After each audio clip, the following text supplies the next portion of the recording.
کہتا تو شیعہ ہے تو اپنی مرضی کے عالم سے پوچھ کے آنا، کل سنی ہے تو اپنی مرضی کے عالم سے پوچھ کے آنا، کیونکہ 73 فرقے کے نزدیک مسلم ہے کہ فتح مکہ والے دن رسول نے اعلان کیا تھا نا کہ جو فلاں فلاں گھر میں پناہ لے لے اس پہ تلوار نہ چلانا، لیکن افضل ہاشمی 4 بندوں کے بارے میں رسول نے اعلان کیا۔ کون کون سے؟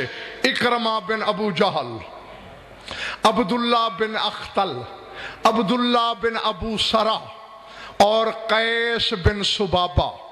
ان 4 بندوں کے لیے رسول نے صحابہ کو دیکھ کر کہا فَاقْتُلُوهُمْ وَلَوْ وَجَدْتُمْ مُتَعَلِّقِينَ بِأَسْطَارِ الْكَعْبَةِ، یہ 4 بندے کعبے کے پردے کو بھی لپٹے ہوئے ہوں تو قتل کر دینا۔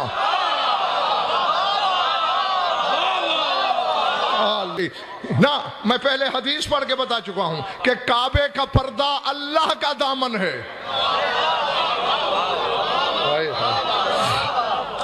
جو رسول کے دامن میں ہے وہ اس کی امان میں ہے، اور اگر کوئی ان کا دشمن ہے چونکہ ان میں کسی نے رسول کی حجب لکھی تھی، اشعار میں منقصد بیان کی تھی رسول کی، رسول کہتا ہے کعبے کے پردے کو لپٹے ہوئے ہوں تو بھی قتل کر دینا۔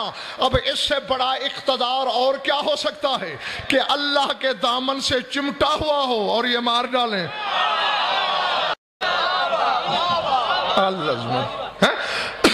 جو اللہ کے دامن میں پناہ نہ پا سکے، اگر ان کا دشمن ہے اس کے دشمن کو پناہ ہے، اگر ان کے دامن میں ہے، ان کے دشمن کو پناہ نہیں چاہے اس کے دامن میں چھپا ہوا ہے۔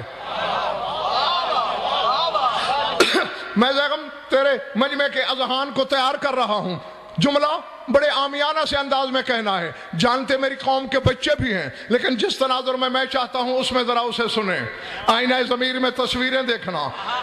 جو اللہ کا دشمن ہے اگر میرے رسول کے دامن میں ہے تو پناہ، اگر رسول کا دشمن ہے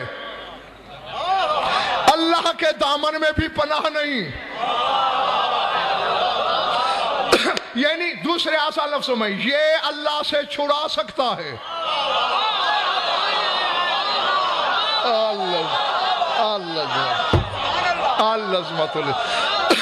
اللہ میرے رسول سے نہیں چھڑاتا۔ اب بس میں توحید کے احترام میں چھڑاتا کا لفظ استعمال کر رہا ہوں۔ جی جو اس کا ملزم مجرم ہے یہ اسے چھڑا لیتے ہیں، جو ان کا مجرم ہے اسے اللہ نہیں چھڑاتا۔ یہ ہے رسول کی شان۔